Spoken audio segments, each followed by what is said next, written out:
올바른 기독신앙이 뭐냐? 바울은 말합니다. 우리가 전한 복음 외에 다른 것을 전하면 하늘에서 온 천사라도 저주를 받으라. 그렇게까지 사도 바울이 말하는데 도대체 뭔가 하는 겁니다. 그건 다른 것이 아니라 유대교에서 갈라디아 지방에 있는 그 부르심을 받은 교회들에게 보낸 편지에서 밝히고 있잖아요. 유대교에서는 안식일을 지켜라. 그래서 매주 토요일은 안식일이다. 그런데 이제 그 후에 이제 AD 313년에 밀라노 칙령을 통해서 유대교와 로마와 합작해서 만든 게 뭐냐? 로마 캐토릭이거든요. 로마 캐토릭에서는 태양신을 섬기기 때문에 그래서 이제 BC 46년에 율리어스 시저가 이제 한 주가 시작될 때 어떻게 시작해야 되느냐? 태양신에게 바치고 시작해라. 그래서 그것이 일요일입니다. 그런데 이제 개신교에서는 뭐라고 그러냐? 금요일날 주님이 십자가 못 박혀 죽으셨다가 로마의 달력에 의해서 그날 죽으셨다는 거죠. 그러다가 3일 만에 부활하셨으니까 그것이 일요일 아침이다. 그래서 주일을 지켜야 된다. 그렇게들 이렇게 얘기하니까 그런 줄 알죠. 그런데 바울은 그러잖아요. 날과 달과 해와 절기를 지키냐. 그렇게 바울이 터키 지금은 투르키예라고 이름이 바뀌었지요. 그 터키 북부 지방에 있는 그 갈라디아 산간 지역을 2번씩이나 여행하면서 그렇게 간절히 바울이 가르쳐주고 있는데 아직도 다른 것들이 와서 계속 안식일을 지켜라 뭐해라 하니까 바울이 얼마나 답답하겠어요. 바울이 그 얘기입니다. 그런데 그 이후에는 이제 또 뭐가 생겨났느냐. 이제 로마 캐토릭이 유대교와 합작해가지고 이제 주일날을 또 지켜라. 이제 그렇게 돼버린 거예요. 그러니까 이것이 얼마나 일반 사람들에게 어렵느냐, 소위 말하면 헷갈린다고 그러죠. 나도 그랬으니까 어쩔 수가 없었어요. 근데 이거 알고 보니까, 성경을 알고 나니까 이것처럼 잘못된 것이 없는데, 또 로마 캐토릭이 없었으면 또 개신교가 있었겠습니까? 또 개신교가 없었으면 어떻게 우리가 그 기독교라는 것이 뭔가를 알게 되겠습니까? 이런 것들을 통해서 오늘 내가 기독교라는 것을 알게 됐고 성경을 올바로 깨닫게 됐으니까 그러니까 이제는 올바로 알라는 겁니다. 바울도 유대교에 있을 때는 그 사람은 가말리엘 교법사 밑에서 특별히 지도자 교육을 받은 사람이죠. 그런데 그 사람이 그걸로 끝났습니까?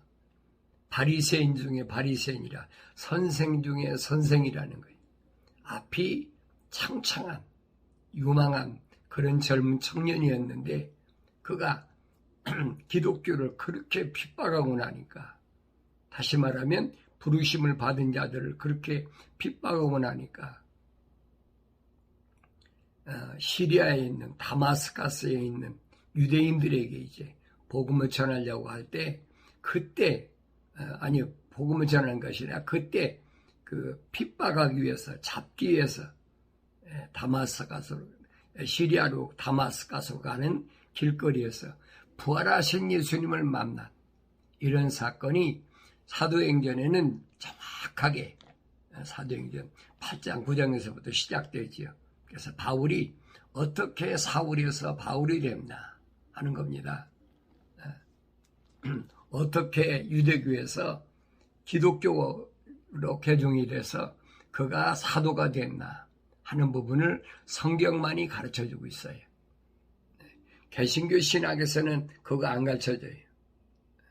그러니까 그런 부분을 얘기하면 교수들이 제껴놓고 얘기도 안 하려고 그래요. 예배에 대해서도 제가 대학원에서 논문을 쓰려고 그러니까 뭐 시중에 나와 있는 신학자들이 번역한 예배학에 대해서 뭐 몇십 권을 읽고 그러고서 그걸 기초로 해서 논문을 쓰라. 내가 그래 못하겠다.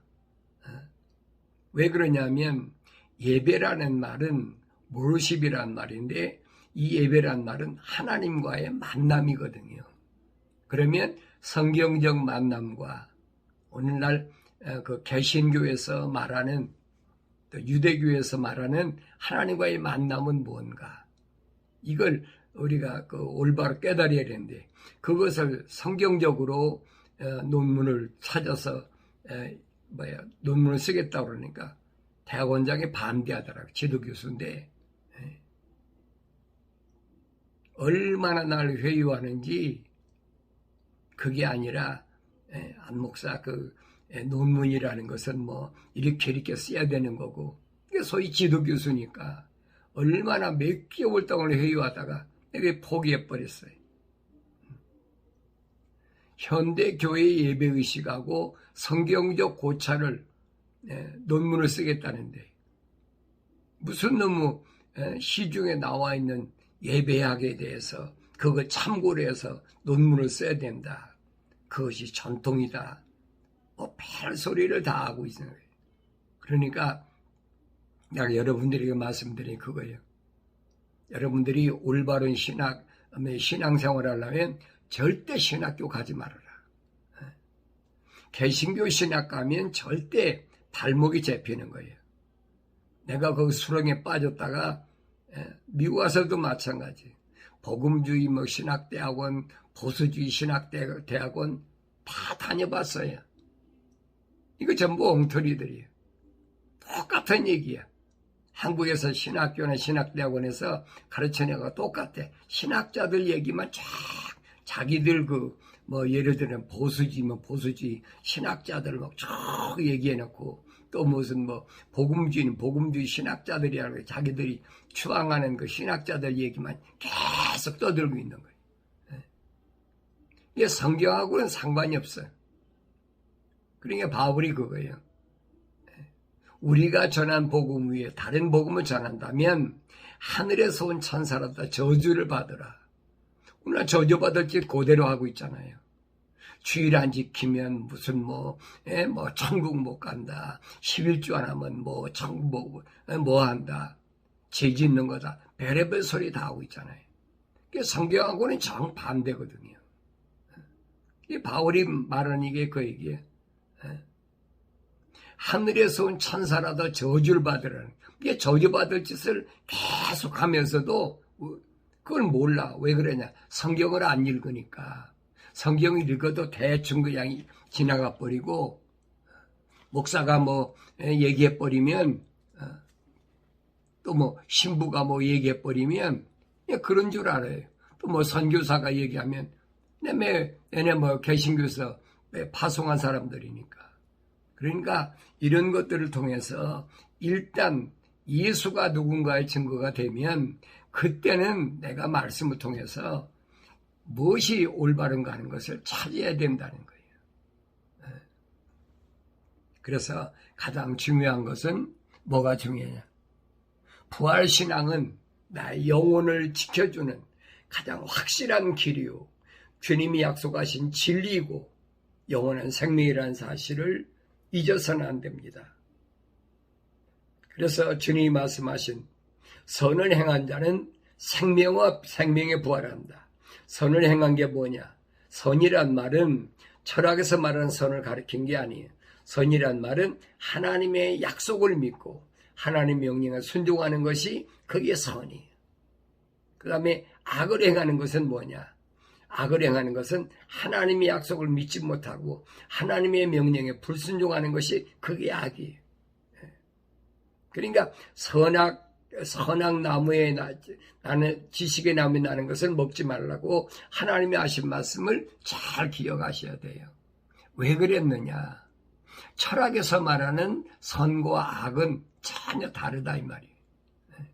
혼돈하면 안 돼. 그래서 악을 행한 자들은 저주의 멸망에 부활한다. 주님이 약속하셨잖아요. 근데 아직도 하나님 말씀하면서 하나님 말씀이 뭔지는 얘기를 안 해줘요. 물론 자기가 모르니까 안 해줄 수도 있지만은 사탄 마귀가 그 듣게 하나니 못 듣게 하지. 근데 주님은 나에게 본을 보여주셨다. 뭘로? 부활로. 나는 길이요 진리요 생명이다. 나로 말미암지 않고는 누구든지 아버지 앞에 올 자가 없다. 그럼 끝난 거잖아요.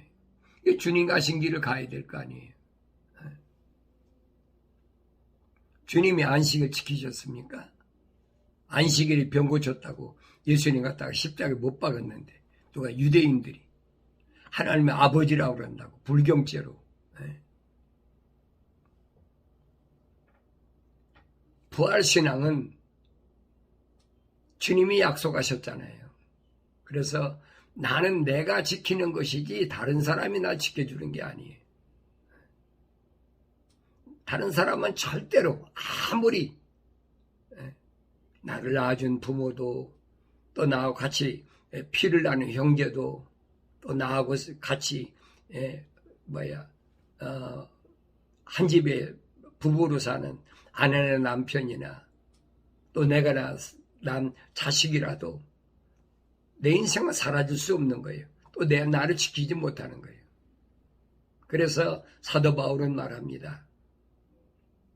하나님의 거룩한 사랑의 호흡으로 조성된 사람은 하나님의 책망을 받고 회개하고 약속의 성령을 받으면 자기 자신을 지키기 위해서 한 가지 해야 될 게 뭐냐? 하나님의 전신갑옷으로 무장하라. 그거예요. 하나님의 전신갑옷이 아니면 하나님의 전신갑옷으로 무장하지 않으면 내가 성령 받았다 하더라도 나 자신을 지킬 수가 없어요. 왜냐하면 세상에 유혹이 얼마나 많은데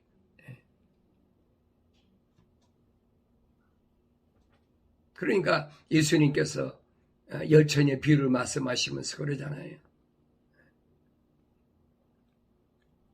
미련한 어리석은 다섯 처녀는 우리의 등에 불이 꺼져가니 그랬잖아요. 그런데 현명한 처녀는 뭐예요? 기름이 준비되어 있다는 거예요. 그러니까 이런 하나님의 주님 비유로 말씀하신 이 뜻을 올바로 알아야 내가 흔들리지 않고 주님 오실 때까지 바르게 내가 살아갈 수 있다는 거예요. 아무리 가까운 사람이라고 나를 지켜주고 대신 살아줍니까? 그건 말도 안 되는 얘기죠. 그래서 부르심받은 교회, 즉 하나님의 호흡으로 조성된 사람들은 성령 받아서 완성된 성숙한 온전한 사람다운 사람이 돼야 된다. 그래야 아무리 환난이 와도 두렵지 않은 거예요. 어차피 세상 살아가는데 환난이 없을 때가 어디 있어요. 크고 작은 환난은 다 있지요. 그러니까 그때마다 하나님의 말씀을 통해서 계속 나에게 권면하시고 훈계하시고 책망하시고 근데 그걸 듣기 싫어하면 할 수가 없어요. 그러니까 성경은 말씀하시는 게 그거예요. 권면 한 번, 두 번, 세 번 권면해도 안 들면 그 사람한테 더 이상 다투려고 하지 말라는 거예요. 안 듣는 사람은 왜냐하면 하나님 말씀을 통해서 충분히 훈계도 듣고 책망도 듣는데 사람이 그런다고 해서 되느냐 이 말이에요. 안 되는 거죠. 바울이 그러잖아요. 한 번, 두 번 권면하다 안 들면 그 사람 가까이 하지 말아라. 원수지라는 게 아니에요. 가까이 하지 말아라.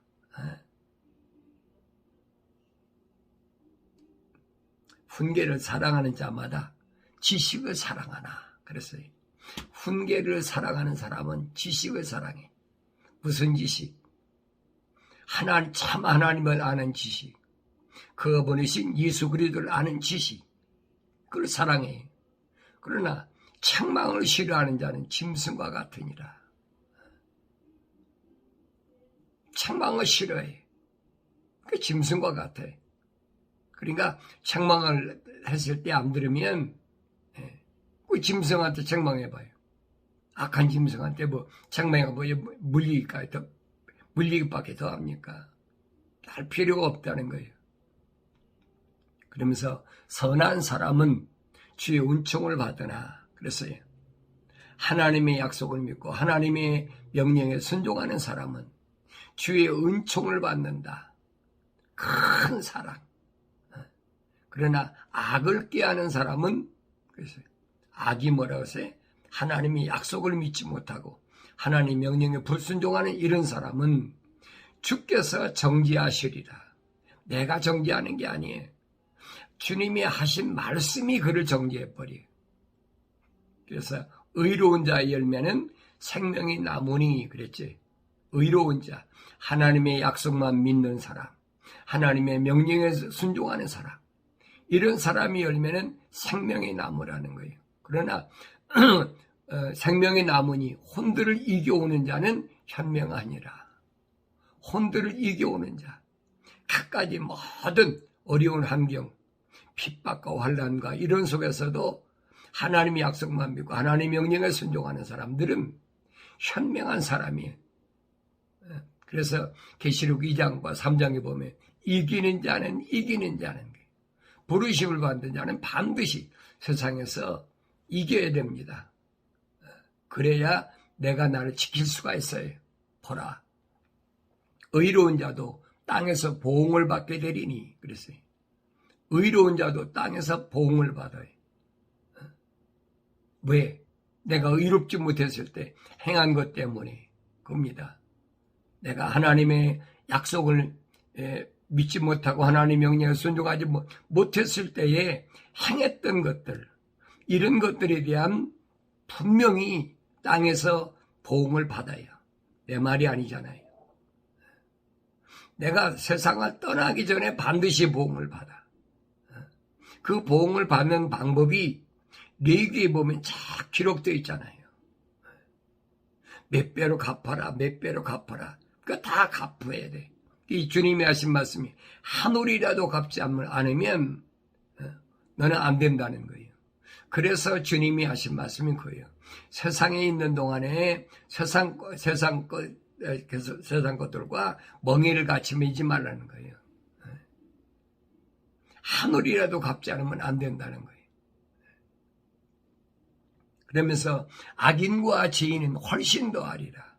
악인과 죄인이야 얼마나 더하겠어요. 의인도 땅에서 보응을 받는데 내가 땅에 사는 동안에 행했던 것은 분명한 것은 갚아야 된다는 거예요. 성경에 기록된 것들 보세요. 내 말이 거짓말인가? 여러분 성경의 대표적인 사람 보시라고요. 다윗 같은 사람 보세요. 일국의 왕인데 반드시 그 보응 받잖아요. 또 솔로몬 같은 사람도 봐요. 얼마나 엄청난 그 보응이라는 것이 얼마나 엄청난가. 그 사무엘상하, 역대상하, 열왕기상하 전부 보면 전부 그 내용이거든요. 근데 그걸 몰라. 그냥 역사적인 사건으로 치부해버리고 말아. 주의 길은 정직한 자에게 힘이나 죄악을 행하는 자들에게는 멸망이 되리라. 우리가 만약 주의 길을 간다. 맨날 찬송하자니. 주의 길을 가리라. 주의 길을 가리라. 주의 길을 가요. 그런데 정직한 자에게는 그 길이 힘이 됩니다. 정직한 자는. 거짓이 없는 자에게는 힘이 돼. 목숨 거는 거예요. 죽인다고 그래 둘이 없습니까? 왜? 부활이 있는데. 아무것도 아니에요. 전쟁이 일어나고 뭐 별소리 다 해도. 그래서 요한계시록 13장에 기록되어 있는 짐승표라는 거 있죠. 5개월, 전 3년 반 동안에 이마에 반드시 짐승표를 받아야 매매를 한다. 여러분 3년 반 동안 가물어 보세요. 비가 안 와 보세요. 뭐가 되겠나? 식량의 기근이 오는데. 그럼 매매를 해야 된다니. 그 매매를 할 때 짐승표가 없으면 못 한다는 얘기. 그 짐승표를 안 받고 어떻게 견디겠어요? 이게 엄청난 시련이거든요. 그러니까 주의 길은 아무나 가는 게 아니에요. 정직한 자에게는 그게 힘이 돼요. 우리 찬송할 때 그러잖아요. 예수는 나의 힘이요 내 생명 되신다. 정직하지도 못하면서 맨날 거짓말만 하면서 맨날 성경에서 떠난 그런 일 생활하면서 예수는 나의 힘이란다고 힘이 됩니까? 하나님의 약속을 믿지 않고 하나님의 명령에 불순종하는 것은 그건 여러분 거짓이에요. 아직도 안식일을 지키고 아직도 주의를 지켜야 되고 이 거짓 것에 여기서 속아 넘어가서 벗어나지 못하면서 아직도 그게 옳은 줄 알고 있다는 얘기예요. 이게 얼마나 잘못됐나. 죄악을 행하는 자들에게는 멸망이 되리라. 주의 길이 잘 들어요. 주의 길이 죄악을 행하는 자들에게 멸망이에요. 차례를 모르는 사람은 모르니까 멸망한다고 그랬지만 하나님의 호흡으로 조성된 사람이 하나님의 호흡으로 지음받은 사람이 주의 길을 간다면서 자꾸 엉뚱한 짓만 성경에서 떠난 것만 가려고 그래. 내가 거짓이라고 말한 것은 성경에서 떠난 것은 거짓이란 얘기예요. 땅의 것은 거짓이란 얘기예요. 하늘의 것이 그게 참이지요. 그러니까 물도 하늘의 물과 땅의 물이 있잖아요. 땅의 물을 먹으면 어떻게? 쑥물이 돼서 죽는다고 그랬잖아요. 하늘의 물 먹는 사람은 죽을 이유가 없지요. 쑥물이 아니니까. 그래서 말이 많으면 제가 그치지 아니하나 그랬어요. 그냥 막 무슨 말인지도 모르고 떠들어. 그게 옳은지 그런지도 모르고 떠들어. 그 유튜브 방송 보면 정말 웃기지도 않아요. 아직도 휴거된다. 환란된 휴거된다. 매일 소리 나오고 있어요. 막 네? 목소리 높여서 막 입에 거품을 물어가면서.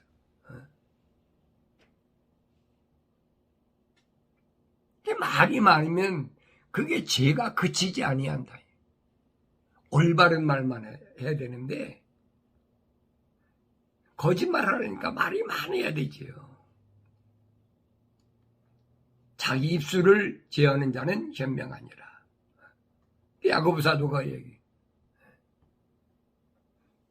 듣기는 빨리 보고 보기는 빨리 봐도 빨리 듣고 빨리 봐도 말은 더디하라. 충분히 생각하고 이게 하나님의 말씀인가 이게 하나님 말씀이 아닌가 충분히 내 안에서 검증하라는 게. 의로운 자의 입술은 많은 사람을 먹이지만 어리석은 자들은 지혜가 없으므로 죽느니라.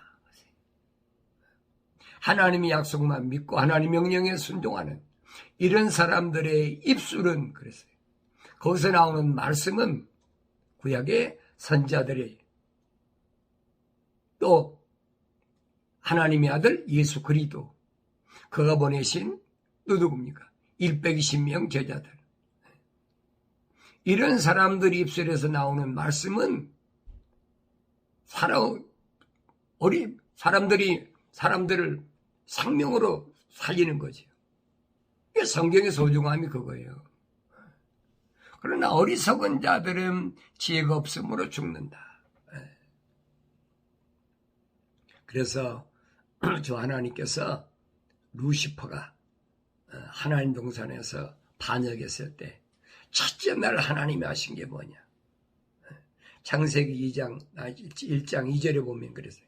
땅이 공허하고 혼돈하고 어둠이 깊은 무에 있다.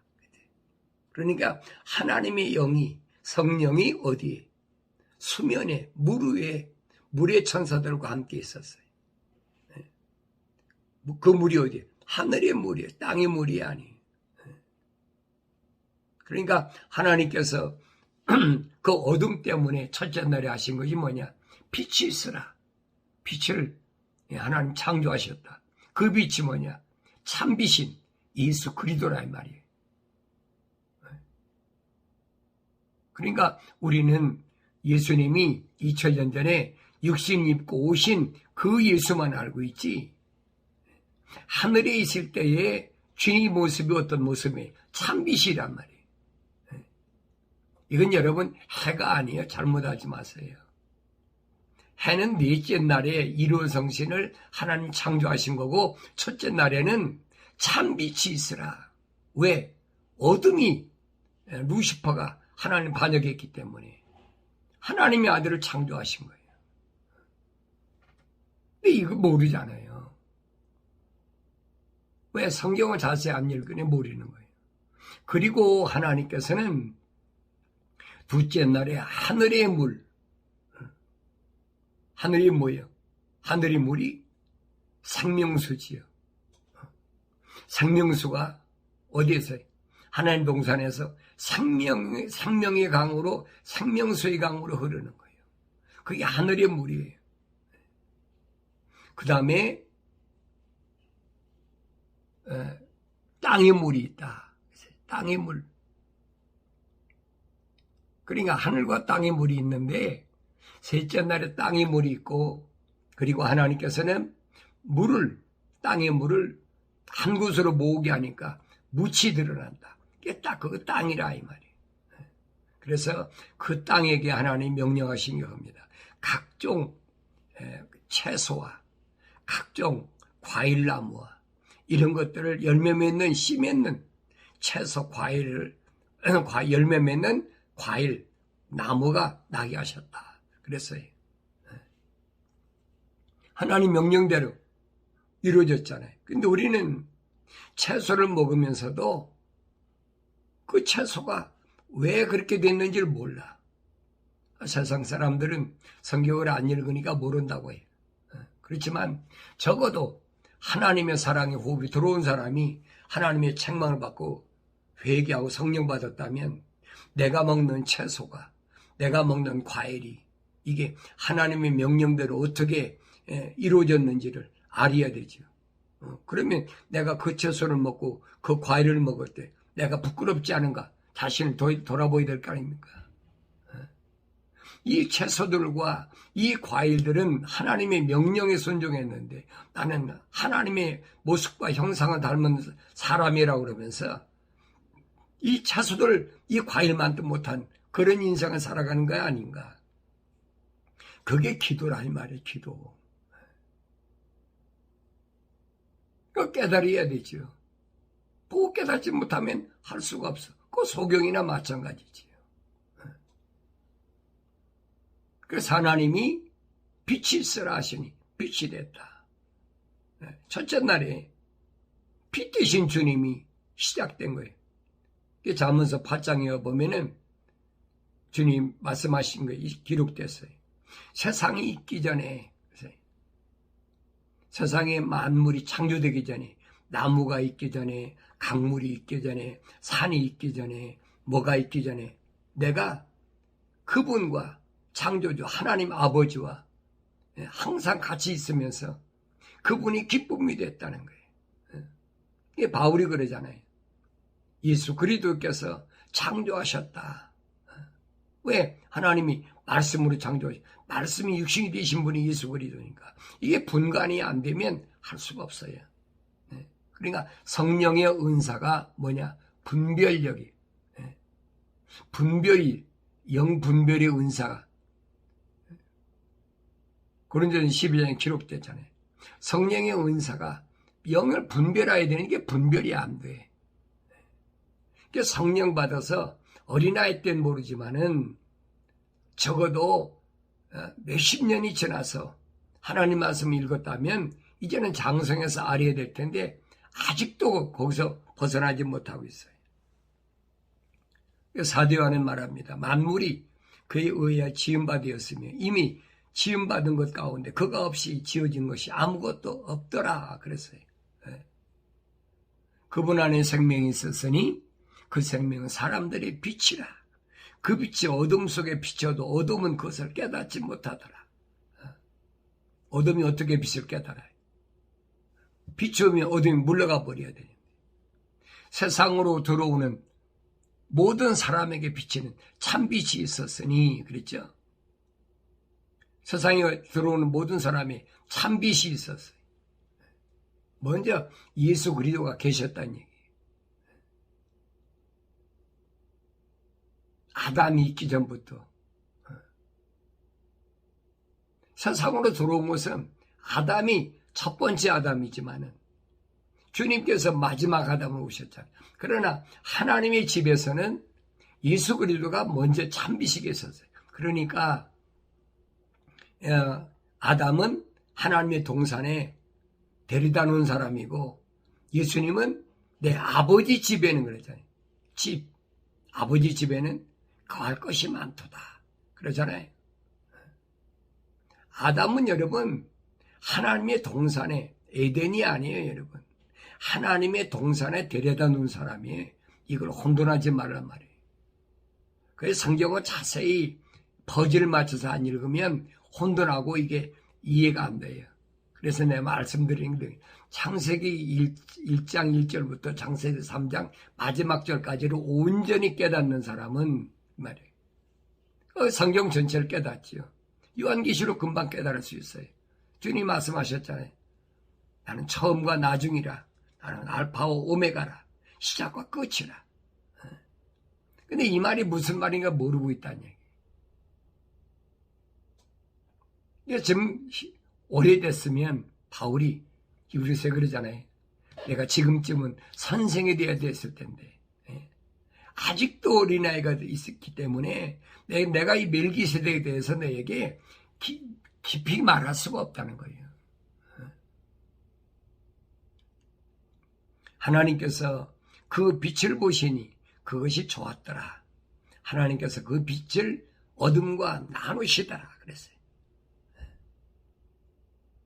루시퍼하고 하나님 아들 예수 그리스도를 같이 둘 수가 있습니까? 안 되는 거지. 나눠버리는 거예요. 빛과 어둠이 어떻게 하나 있어요. 그래서 주님이 다시 오실 때 사건도 바로 그겁니다. 바울이 말하잖아요. 빛에 거하는 자는 절대 주님이 도둑같이 안 오신다. 그렇다고 연호를 일시를 가리킨 내가 알려준다는 얘기가 아니에요. 주님이 말씀하시 징조를 봐서 알아라. 징조. 구약의 선지자를 통해서 여러 가지 징조를 전부 설명해 주고 있잖아요. 마지막 때에 대한 징조. 주님도 말씀하시잖아요. 마지막 때 징조에 대해 말씀하시죠. 무화과나무의 징조를 비유를 배우라. 가족이 연해지고 잎사귀를 내면 여름이 가까운 줄 아나니 이와 같은 일을 보면은 인자가 곧 문 앞에 이른 줄 알라. 그랬죠? 무화과나무 잎이 나면은 인자가 곧 문 앞에 이른 줄 알라. 그때가 언제? 무화과나무는 정치적 이스라엘. 두 번째, 올리브나무는 유대교, 종교적 이스라엘. 세 번째, 포도나무는 영적 이스라엘. 이걸 알아야 여러분 성경이 열리지. 그렇지 않으면 아무리 봐도 몰라요. 그래서 요한계시록 가면 그랬잖아요. 포도즙 틀에 이제 마지막 때가 포도를 거둘 때가 됐으니까 포도즙 틀에 집어넣고 짜라는 거예요. 왜? 거짓 것들이 너무 많으니까. 그러니까 그 포도즙들의 포도즙이 얼마나 날 고삐까지 차더라 그러잖아요. 이것이 7년 대환란 때 엄청난 시련 속에서 하나님의 사랑의 호흡으로 지음받은 사람들이, 하나님의 약속을 믿지 못하고 하나님의 명령에 불순종한 사람들은 반드시 부르심을 받았어도 겪어야 된다고요. 이거 안 겪을 수가 없어요. 세상 사람들은 말할 것도 없어요. 하나님 말씀에 세상 사람들은 해당이 안 되니까. 그래서 하나님께서 그 빛을 낮더라 부르시고 그랬어요. 어두움을 밤이라 부르시니 저녁과 아침이 되니 첫째 날이라. 왜 땅이 공하고 어둠이 형체가 없고 기품이 나 있습니까? 다른 것이 아니에요. 루시퍼가 하나님 동산에서 떨어졌을 때 일어나는 사건이. 그러니까 하나님 동산에 있던 갖가지 보석들, 10가지 보석들이 전부 뒤집혀서 땅속에 다 들어갔잖아요. 그게 증거예요. 그 성경에 빠진 것이 없어요. 오늘날 보석 하려면 어떻게 해요? 땅속을 뒤져가지고 금을 캐느니 무슨 다이아몬드를 캐느니 별짓 다 하고 있잖아요. 그 왜 그랬느냐는 거예요. 이게 성경 기록됐거든요. 땅이 루시퍼와 그 일당이 하늘에서 땅으로 쫓겨날 때 뒤집혔단 말이에요. 그래서 땅이 공허하고 혼돈하며 어둠이 깊음에 있게.